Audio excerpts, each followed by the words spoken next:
Yeah, I'll just do the intro again. Welcome to the semifinals round of DADC.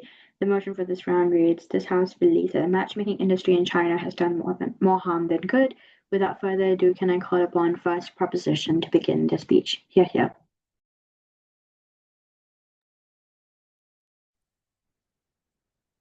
Can I check if I'm audible and visible? Yes, you are. I'll start my speech in 3, 2, 1. Members of this House, real love comes from accepting the flaws and highlights of a person. This criteria is often not fulfilled in the world of matchmaking, where people view profiles like job applications instead of a chance to create genuine connections. Firstly, definitions. Matchmaking industry in China refers to a human-led industry that helps pair individuals for long-term relationships or marriage. Panel, before we look at who this motion impacts, we must look at how the matchmaking industry in China looks like. So what does the matchmaking industry in China look like? Let's look at the mechanism of the industry. Individuals are paired based on socioeconomic status, income, appearances, familial background, or education. Matchmaking industry matchmakes individuals through online shows, in-person matchmaking events that are recorded and published for entertainment, and matchmaking websites. So let's take a look at what are matchmaking websites. There are websites that are free to use for individuals 18 years old and above. So what are matchmaking shows? What is the mechanism of matchmaking shows? First, singles sign up for these shows and they attend these shows until they find a person suitable for them based on the criteria listed above. Singles come from different backgrounds with different charms. This means that individuals are paired based on factors such as their annual income or level of education. Based on this framework, a rich woman would not be paired with an average income man, even if their personalities pair well. Singles are paired based on their materialistic traits rather than personalities and values, which is what true love stands for. Matchmaking agencies are profit-oriented. The whole selling point isn't just that they will help these desperate Amen. individuals love. Thank you. But they will find the one for them, the one that will provide them comfort and validation that they do not receive from other people in their life. And that is what makes this matchmaking industry so attractive for desperate singles. However, that's not the case. Love is unpredictable, and the dark reality behind those pretty words are not revealed to the vulnerable and desperate participants. Because the companies are so profit-oriented, they care less about their clients' well-being. They pair them based on what they can find in background checks and not based on the individual's values and beliefs, which is something that the matchmaking agencies. Amen. No, thank you. Hence, these pairings are not truly accurate. Our goal in this debate is not to ban matchmaking, but to make sure that it's not romanticized to be what is not. Why do matchmaking industries have low rates of success? Because matchmaking industries produce short-term relationships. Why? Because the individuals are only monitored, the couple is only monitored for a short period of time. During their time under matchmakers, they are only exposed to the strengths of each other. But humans aren't perfect and they have their flaws. By the time these people find out about their significant other's flaws, it'll be too late. Additionally, after the couple leaves the show, their relationship is still monitored by the public, such as platforms like social media. Amen. Yes. Would your side then regret dating apps? Dating apps is not part of this motion. With all eyes watching them after they leave the show, it may place a burden on the couple to continue their so-called perfect relationship, even if they cannot stand each other's personal values. So why is this bad? 2 reasons. Because number one, this is not true love, and this is sugar-coated fake love. And the constant pressure to stay together would one day cause the couple to break up badly. So who are the people partaking in this matchmaking industry? I'll characterize them in 2 categories. Firstly, desperate single individuals. These people usually have gone through multiple relationships and broken up. Hence, they want to find long-term love through these matchmaking industries to stop their cycle of excess. They go to matchmakers in hope that they'll be able to find someone who will love them. Additionally, finding natural love outside through connections, events, occasions is much more tedious and painful rather than going to matchmaking sites online or physically where single individuals are also finding love. Secondly, no thank you to this industry. There are people who have just come into the matchmaking industry and they're not familiar with the system and hence may be clueless and thus vulnerable. When the matchmaking industry promises them some form of true love, they believe this message because they are vulnerable and clueless. So panel, when they do not get the love that they are promised, they'll feel disappointed, sad, and hopeless, and thus more vulnerable. Because the matchmaking industry produces short-term relationships, this will trap the singles in an endless cycle of getting together and breaking up. The onus is on site out to prove how matchmaking industry keeps all stakeholders safe and manages to actually produce successful relationships, proving that it brings more harm than good to society. As the first speaker, I'll be talking about our principal subs. My second speaker will show you how matchmaking industry exploits true love for profit. My third speaker will wrap up our team's case. Firstly, my substantive on how the matchmaking industry in China glorifies true love, giving the singles false hope. Panel, matchmaking paints love as this perfect fairy tale ending, where finding the right one for yourself instantly adds values to your life. The matchmaking industry markets a romanticized version of love to the general public. The matchmakers, who are always profit-oriented, would push for the couple to be together despite the fact that they might not be objectively good for each other, such as different personal values. As these matchmakers are painted to be professionals in their field, they having created and witnessed many successful love stories over the course of their career, couples would most likely believe that the matchmaker's professional opinion would over their own gut feeling, truly believing that this is the way to go. However, Ott may argue that people would still fall in love for each other after a period of time. However, we can take down this point by saying that Ott romanticizes how people believe in fake love, and fake love is forcing them to a false belief. On my second sub on how public opinion shapes marriage. Public opinion, these audiences that watch these shows also shapes how the couples on the show behave. On these shows, the companies are also welcome the public opinion when it comes to these reality shows, whether it's through viewer polling or just regular decisions made by the audience. The people on the dating show get judged for what they do because their faces are exposed to the general public. And these comments also affect how the people feel while being in this show. Even after the show, the couples will still get monitored by the audience, as what I've characterized earlier, and they are truly unable to connect and interact with each other without the commentation of the audience. Panel, do not allow the matchmaking industry to exploit true love for their own profit. Hence, proud to propose. Thank you for that speech. Can I call upon Op 1?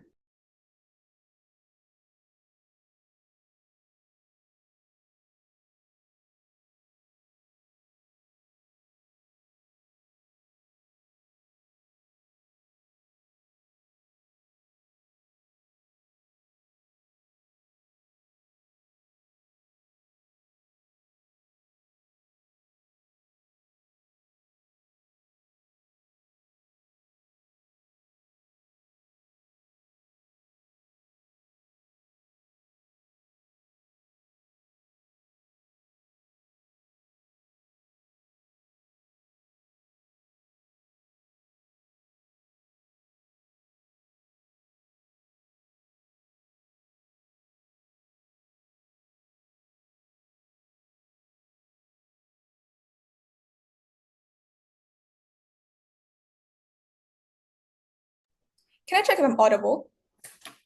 Yep, you're.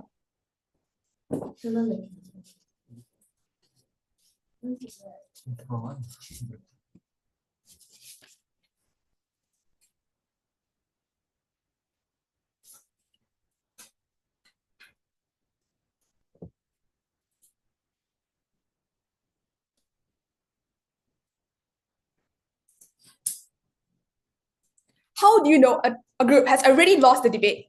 Firstly, is when they come up and mischaracterize the whole motion at the very start. Let's now show you what this motion actually is. It's in China. What is China? What is China like? China is a fast-growing economy. It's a very fast-paced, very competitive, and it's very job-oriented. And what is the most important point is that there is a social pressure to push people into marriages. And what they concede once they step up and tell us in first proposition that they concede that it's hard, tedious to find love in real life. This is exactly why we push these people to now moving online instead of having to put in so much time, effort to look through the crowd of people, the billion plus people in China to find that one person that meets what you like. So now they've never actually proven to us how the comparative on their side ensures that there's long-term love. Instead, they concede that people have gone through many of these excesses in the current world. So now they come out and tell us and mischaracterize this whole matchmaking agency. They come and say, oh, this matchmaking industry is mostly on dating shows, but this is not true. Dating shows is only a very small part of these matchmaking agency. A lot of these matchmaking agencies go offline. Maybe it's in person, it's private. Only those that really want to come up and show their face to the public will step up onto these dating shows. I will further elaborate on this when rebutting their second substantive. So now, what what is our stance? Due to the time limitation of citizens, matchmaking industries are the best way to find someone you love and thus more good than harm. The burden is on side proposition to prove that without such matchmaking agencies, citizens still get married to people they love. The case divide is as such. My first substantive is on the effectiveness, secondly, on how it relieves societal pressure, and thirdly, on the rural areas in China. So before I move on to tell you about our case, let's start by rebutting some of the key points in today's debate. Firstly, on their first substantive, they come and tell you, oh, it glorifies true love. When you go onto these websites and go into these dating agencies, they come and tell you, oh, everyone's perfect. They don't tell you the flaws of what's happening. But this is not true. Because why? When you go onto these dating apps, most likely you might need two circumstances. Firstly, you're forced by your parents to go into these dating apps because they want you to get married as fast as possible. Because remember, this is China. So now when they go onto these dating apps, they will have to find someone that they have to be together for the rest of their lives. So why would they give a wrong image of themselves when they know that they have to be with the person forever? If they end up, because then now when there's these dating apps, the female and the male, they both have their own authority. They can reject it. So when they go into a real relationship, they can actually break up again. And this will go against the whole purpose of these dating apps and these dating websites and all these dating agencies. So this is in China. Remember, this is conservative. And they say, oh, false love will be on our side. But this is going to be symmetrical, even worse on their side, because now in real life, it's harder to speak up and tell your person, oh, actually, I have all of these flaws, and they name it up in front of you. It's harder to tell them face to face, and you look them in the eye and tell them. So it's actually harder for them, and it'll be more false love on their side. So moving on to their second substantive, they say, oh, public opinions, when you go onto these dating shows, and they get judged, and even when they go into a real relationship. But once again, these dating agencies does not only have these dating shows. There are many other things, like maybe in person and there's in private. So only those that really, really want to get an even wider amount of people that can know them, then they will go on to these dating shows. So now let's move on to my first substantive on how the effectiveness of these dating agencies. So in China, as established in my characterization, are fast-paced, job-oriented, have a very busy work life. So what does this look like? It's that there's barely enough time to find a partner for this true love that they really want on their side. The effect of this is that there's barely not enough time to find a partner that is actually good for you. And even if they try to find one, they won't be able to have enough time to understand the person, because you know them for the first time, you know nothing about them. So the people who will start to not want to get into a relationship because they can't even get into one in the first place because they don't even have time. So if they put in even more time into a relationship, you have less time to earn money from your job. So the significance of this is that if they try to get into a relationship, they have to pull out more time from their work, and there'll be a less quality in their work, and this causes the economy to be even worse. And the solution is very simple. China will have such matchmaking agencies to help them to find a partner even when they're very busy, help them to get a type that they want, so they can actually understand each other better when you can look through and know the person slightly more the first time you meet them. So this means there'll be even more chances for them to get into a relationship. Now moving on to my second substantive on how it relieves societal pressure. So the cause of this is that once again, China is a very conservative country. Every parent wants to hold on to a grandchild. Every family's goal is to try to get a child married, even if this might not be the majority, but most of the people in China wants this. So this means that there'll be a societal pressure to get married. The effect of this is that people will be forced into marriages. For example, arranged marriages, or making people find the easiest way to get a partner, even if they don't even like the person or even not even know the person. So another area we can look at is the LGBTQ community. They are a very important factor into this debate, because actually it's very hard to find another partner that's LGBTQ in China. Why? Because it's actually frowned down on in China, because they won't be able to give you a grandchild that can carry your surname. So this means that people will not openly say that you're in the LGBTQ significance of this is that people will not get into a good relationship, because it might even become abusive if they don't even know each other properly and they're forced into a relationship just because of the societal norms. So the solution is actually very simple. We have dating agencies that help to get individuals to know the people that they are trying to get paired with. So parents will not be so controlling when they know that their child actually has an easier way to get a partner that can actually be compatible for them. And even if the children are forced into a relationship through these dating agencies, it will be a much fulfilling relationship when it's someone they're compatible with. And the LGBTQ community will be easier to find a partner.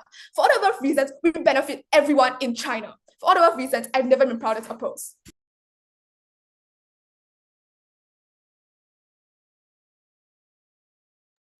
Thank you for that speech. Can I call upon Proposition 2?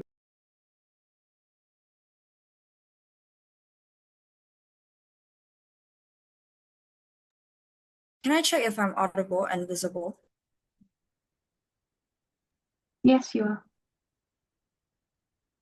Oh, sorry. Okay, I'll start my speech.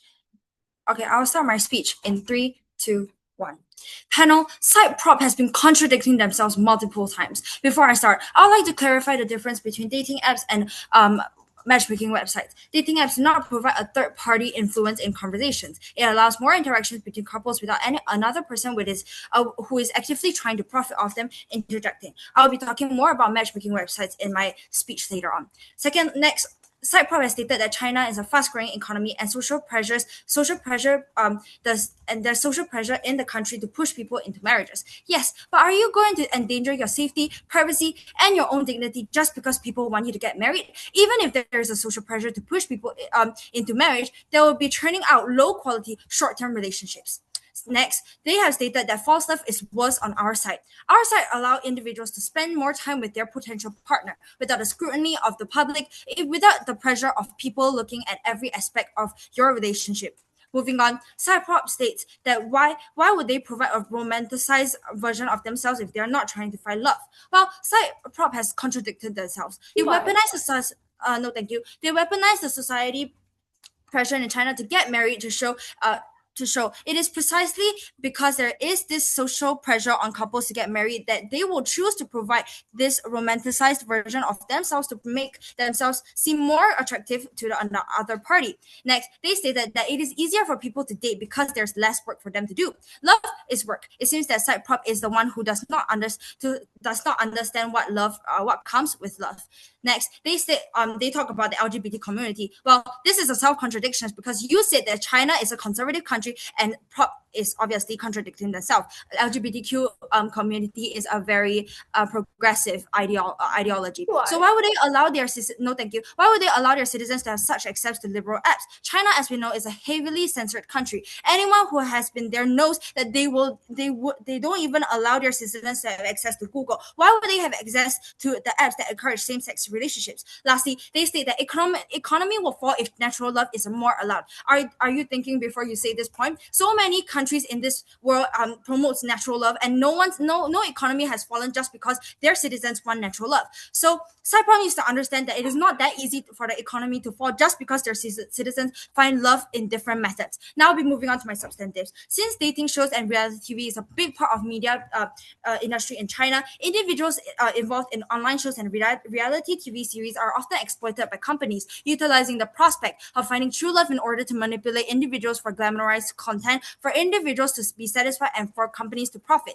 Connecting to my first speaker's point on profit-driven mindsets that these companies hold, I will be laying these substantive to its stakeholders and why it does harm. First of all, the dating companies have an agenda on why they want people to be matchmaked, and while in the presence of a camera, the current industry that in China is already saturated due to the popularity of these dating shows. China has a population of 1 billion, and a large percentage of this population tune in into these shows to watch their favorite couples get together. Additionally, these dating agencies further glorify the dating scene by implementing twists onto their shows in order to raise tensions and make the same concept of matchmaking more interesting for viewers. It is quite obvious to see that these companies are profit-driven, as stated by my first speaker once again, are always trying to one-up themselves in order to be the new trend. Going by this and the whole prospect of matchmaking is set lower by priority by these companies. Regarding the individuals that participate in these reality shows, their perception on how matchmaking works is already warped due to the glamorous nature of these dating shows. These companies are constantly trying to sell this hot new couple that the audience will be captivated by, and to do that, they need to paint everyone in a good light, and that affects how the participant perceive their partner in the show. Dating show periods are short, and this means that while they are on these dating show periods, it is the start of the relationship, the honeymoon period. Thus, when they leave the show, they will find problems with each other and conflicts happen. The freshness of the relationship is gone, and they find the relationships boring. That's why relationships don't last. Now, moving on to my matchmaking website. Matchmaking websites are another issue that causes harm to individuals in China.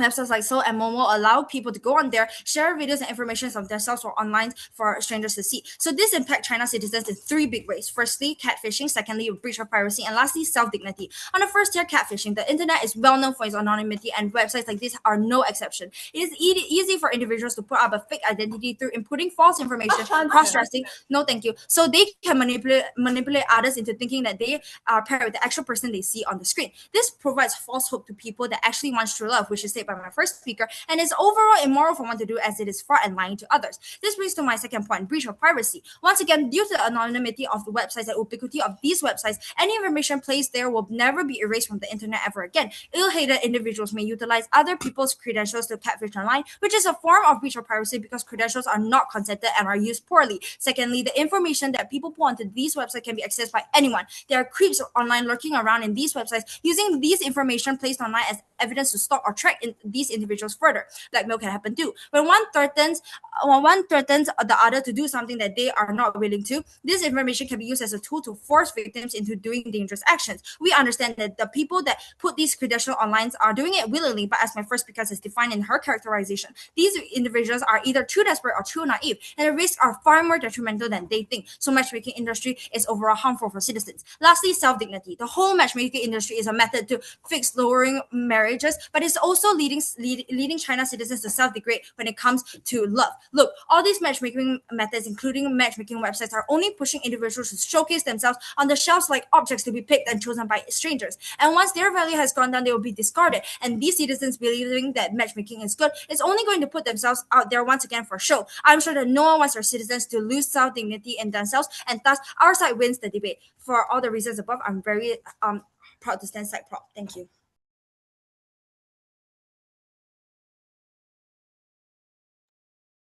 Thank you for that speech. Can I call upon Op to here?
Sorry, can I check if I'm audible?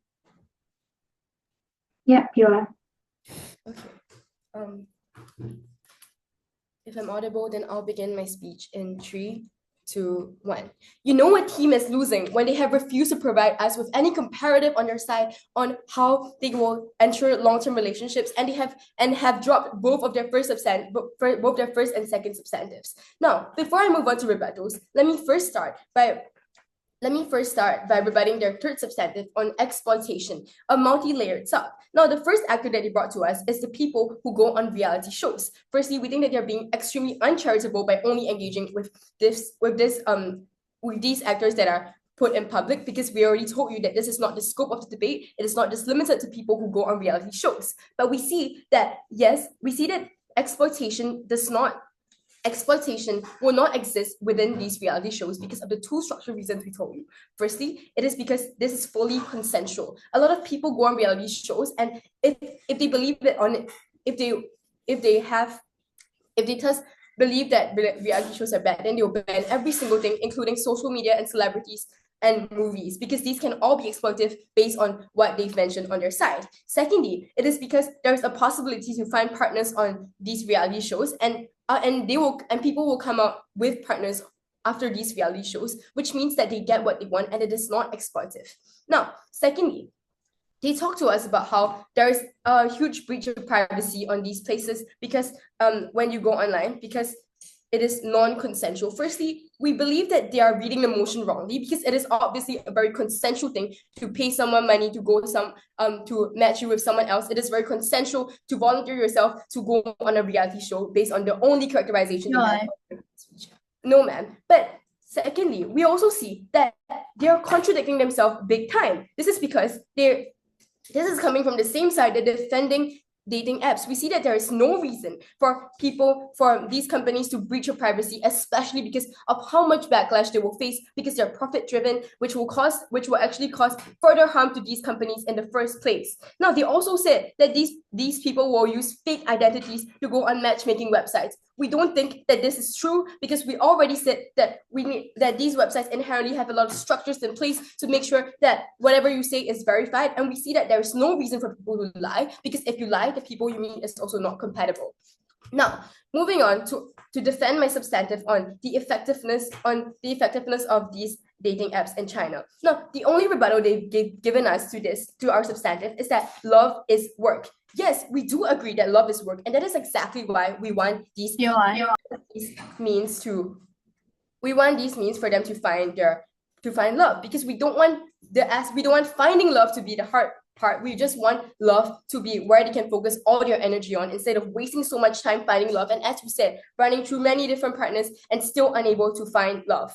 Now, moving on to revive our second substantive on how these relieves social pressure. Now, what did they respond to this substantive? They told us that we are contradicting ourselves, because China won't allow these apps if there are LGBTQ people on it. Now, we don't believe that this is true, because we don't believe that this is true, because these matchmaking industries are a very huge contributor to China's image,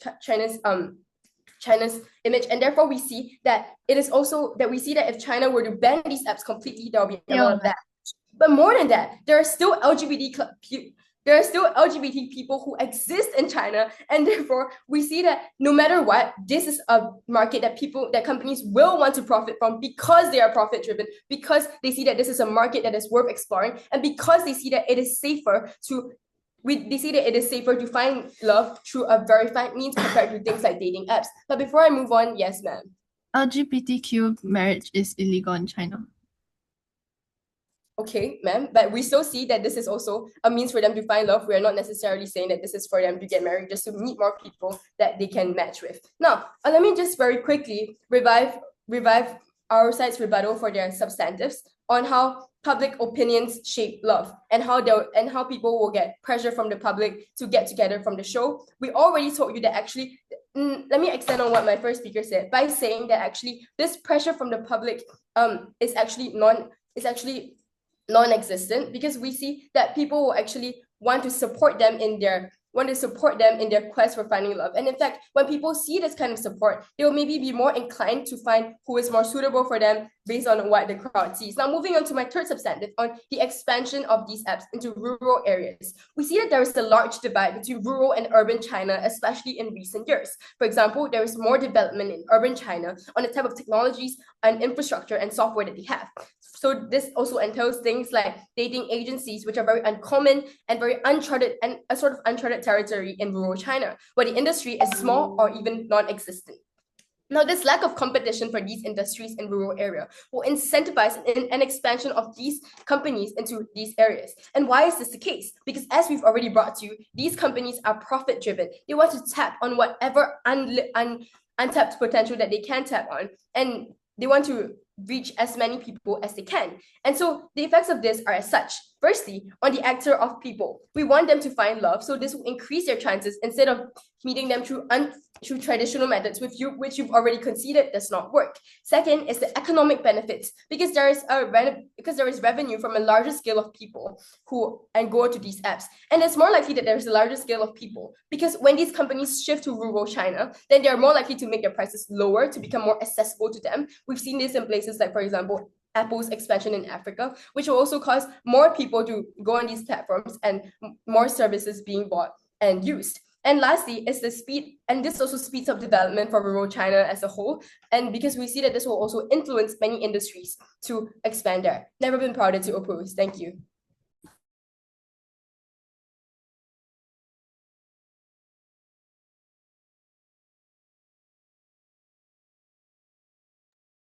Thank you for that speech. Can I call upon Prop 3 here?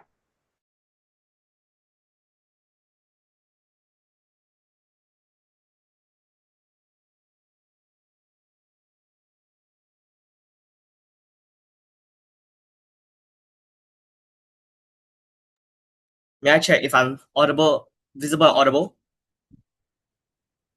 Yes, you will. All right. I'll be starting my speech.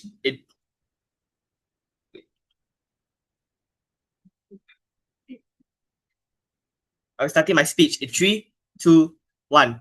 Members of the House, I would like to reiterate that outside is not trying to ban matchmaking industries, just proving to you that why matchmaking is harmful for citizens in China. Firstly, on to some rebuttals. Side opposition say that people who go on dating shows is a minority in China as only is a small part of matchmaking. We live in a digital age and the matchmaking industry relies heavily on media coverage to keep this old traditional relatable in the modern age. Hence, in the scheme of matchmaking, the number of people taking part in such shows is actually increasing, no longer classified as a minority. Next, side opposition say that a large part of their case rides on the fact that people are busy and finding love is very hard. They claim that they want finding love to be the easy part so that people can focus on all their energy on actually loving something, their significant other. Finding love is arguably the easy part. What's harder is maintaining this love and nurturing this love for years to come. If the people in China, like side opposition characterizes, doesn't even have the time to find love, then how will they be able to maintain their love? Side opposition seems to have the selective concern for the citizens in China. Next, side opposition say that LGBTQ communities does not exist in China. First, does exist in China. If the government and the society is so conservative, like how your first speaker has said, do you think that any companies can profit off LGBTQ matchmaking? Secondly, you say that LGBTQ matchmaking is not for marriage, but your first speaker has stated that you are developing matchmaking industries because you want marriage. There are too many contradictions to ignore, and this point false. Next, moving on to my clashes. First, on the definition of true love, we say that these dating sites agencies are. No, thank you. These industry markets are glorified version of true love. When a shop house sells a product that promises they will change the customers' lives, but the product actually is faulty, that is considered fraud and false marketing. How is matchmaking industry any different? They say that these dating sites or agencies are a solution to rapid of life in China. They lack mechanism on how they will get these people to find true love on these matchmaking sites and how it is more reliable than true natural means. No, the prospect of true love shouldn't be displayed onto the TVs of hundreds or thousands of people. The love often displayed on these shows is only a fantasy. You can't expect a power couple who have everything, constantly only having ups, and there is no rocky situations in the entirety of the relationship. The industry portraying love only further fuels the fire of people getting more delusional with love. They go into shows, find a partner, get out of shows, and the relationship just ends there. These shows only warps the perception of love and in reality only makes natural love even harder to find, naturally based on character. Even if, let's take the fact that these dating shows can allow participants to find true love, shouldn't they just do it behind closed doors? Shouldn't they just get a therapist or someone to mediate? As what all my previous speakers characterized before, these dating agencies only use individuals for profit and does not prioritize the relationships formed on these shows. And because of these factors, will only make it more destructive to the relationships in the shows. Hence, the point of finding true love on these matchmaking sites or shows falls. In their best case, these individuals on matchmaking sites do find true love on these sites and develop a long, healthy relationship. But why do we still win? Because the idea of how to find true love does not work in a vacuum. As side props said time and time again, these matchmaking agencies and sites only bring more harm and external pressures to these individuals. In terms of benefits, our sites still propose the same prospect of finding true love in other ways, but we, in terms of feasibility of getting a long-term relationship, is where we win this clash. These individuals, instead of relying on agencies, but finds their true love naturally or by connections, there is less to no external pressures, and the likelihood of a successful relationship increases drastically. In our worst case, individuals who go by natural means in order to find their true love, as what we define as true love, people who go to dating agencies most likely would turn sour and left even more Yes, desperate. sir. Yes? It is because of the fact that LGBTQ marriage is banned that we need these dating agencies to increase traction and cause more progressiveness. Even if we need a drastically improve on LGBTQ matchmaking, they are still regulated under the law. You can't just go something and do something illegal if it's banned by the government. Next, however, we still feel like this is a worthy trade-off in order for them to find their true love naturally, as why we characterize these people who are desperate. Hence, we win this clash. Next, on the clash of quantity versus the quality of having a relationship. They say that these people have no time to commit to true love and relationships, and hence they should spend their time on matchmaking quickly and then just focus all their time and efforts onto the relationship. We say that these people should be able to find their true love in order for a long-term relationship to be maintained and for the future of their relationship. No, their entire case is trying to argue that their only purpose of relationship is to make babies for the countries. But did they explain the impacts they can create with these relationships starts to fail when they have a kid because the parents hastily pick each other? Do you want a dysfunctional family just because their parents hastily like each other for a while on dating sites and just had you to serve the country and in the end only care for themselves? While extreme, this is what Prop is pushing for. Dysfunctional relationships and for the quick formation of relationships. Because they are just too busy in life. Even if we take the fact that the people in China only have a short amount of time to find their partner, why is it still flawed? Because Cyprop is completely contradicting themselves on this note. The matchmaking industry pushes for people to sign up for their matchmaking services in order to find their true love, but Cyprop says to just completely disregard the aspect of a relationship.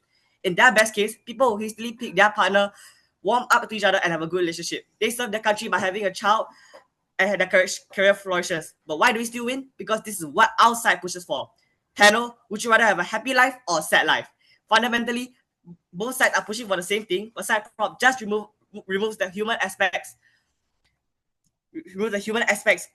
of forming a relationship. People who find natural love is only the ultimate solution. It requires work in order to maintain healthy relationships. Only with a strong foundation can they form a strong family and that can be functional and hence serve the country. In our worst case, yes, in the bustling culture of China, it will be hard for people to take the time to settle down and find love naturally.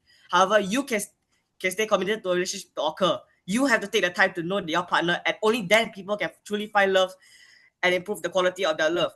Hence, we win this clash, and hence I'm proud to propose.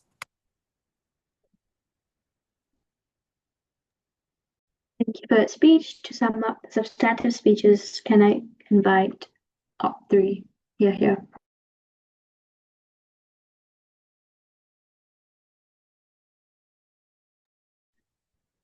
Thank you for that speech. There will now be a 2-minute break for reply. I'll let you know when the 2 minutes are up.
All right, 2 minutes are now up. Can I call upon op reply? Here.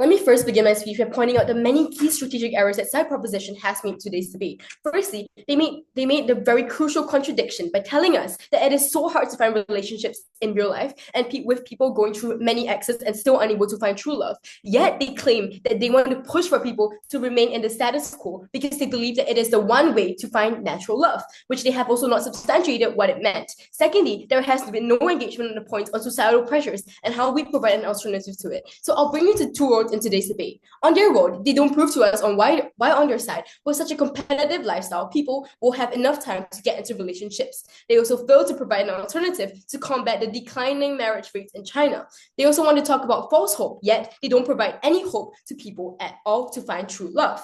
And people on their side are unable to explore their own preferences due to limited time and limited avenues to do so because of how busy they already are, which they have conceded to. Fulfilling marriages are also absent on their side because, as they've already conceded, it is very hard for people to actually find true love because they usually run through many exes, etc. And our worst case is that we don't have relationships,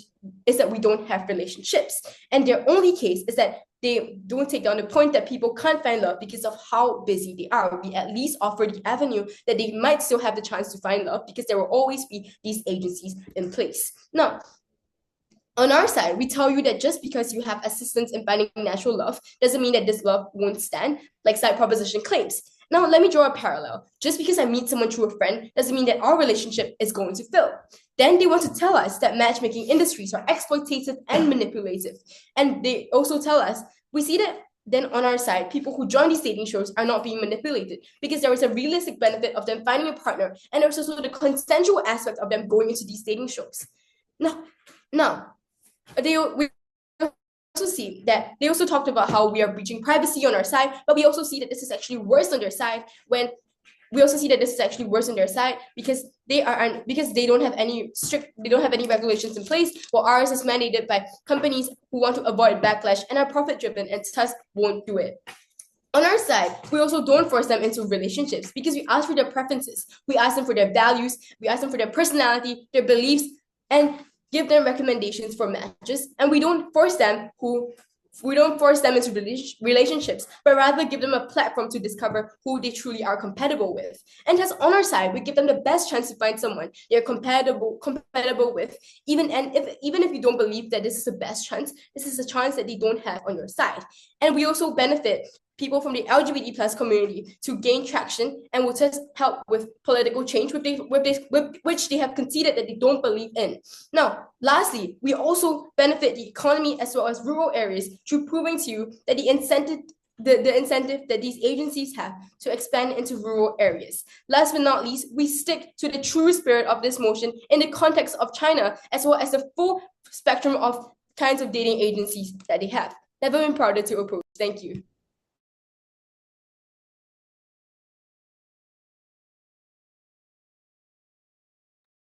Thank you for that speech, and to conclude the debate, proper reply.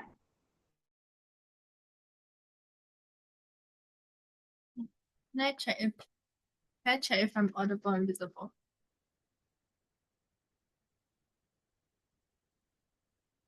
Yes, you are. I'll start my speech in 3, 2, 1.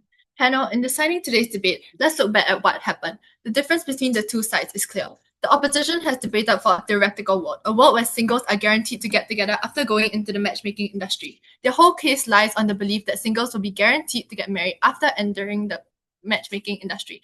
Now, panel, we have taken this down with two structural reasons. Firstly, they produce sugar-coated fake relationships. People who go for matchmaking are desperate and often experiencing societal pressure to get into a relationship quickly. Hence, it's only human of them to try to show their best side in order to attract more prospects. Building a relationship is similar to a house of cards. They are not able to fully appreciate the values and personalities of their other half and only focus on the materialistic factors. Second, their side produces short-term relationships. Once again, my second speaker has stated how matchmaking industries will produce many short-term relationships. Side op needs to understand that there are different stages in dating, and dating shows always happen at the start. At the start of the debate, the relationship is interesting. The two sides have to get to understand each other deeply and never really get to figure out how to solve issues when they are formed in the relationship. Once they're out of these shows, they are very likely to break up because conflicts happen and the freshness is gone and it's simply not interesting anymore.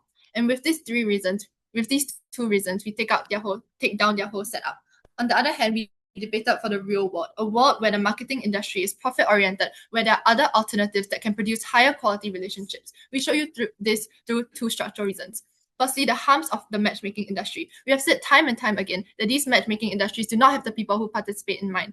These industries take money away from individuals and push them into the social limelight of social media, in the end, which these relationships do fail, as I've mentioned earlier. And these individuals will lose money and become desperate for more love as they become hopeless after the cycles of breakup. Number two, we have better relationships that stay longer. They say that we don't give them hope. However, we said that we give them more hope rather than false hope on their side. In their world, the partner options are only confined to the people participating in the matchmaking industry. In our world, our people can go find other people out in the world and really appreciate them and find out their true values and belief. As what we have said before, the glorification of matchmaking shows and sites only shorten the time that a relationship can last. Since these fail at giving individuals and the relationships they want, they ought to find their true love through natural means. Comparing with what Prop wants in their world for people to use these matchmaking sites for good, our site still provides a longer lasting relationship in the long run. All relationships might not work, but our world still has relationships that are more genuine and long lasting than their fake glorified relationships they push for us.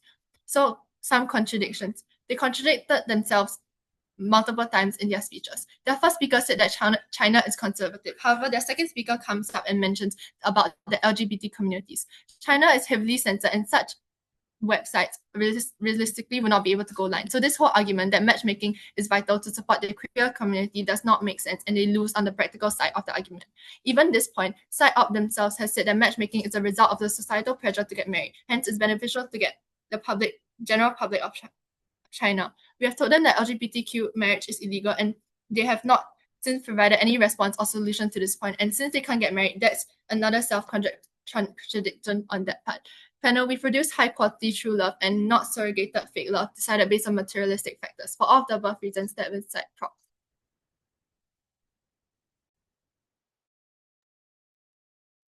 Thank you for the speech. Speakers may now cross the House. Judges, let's move to the prep room for deliberation. Everyone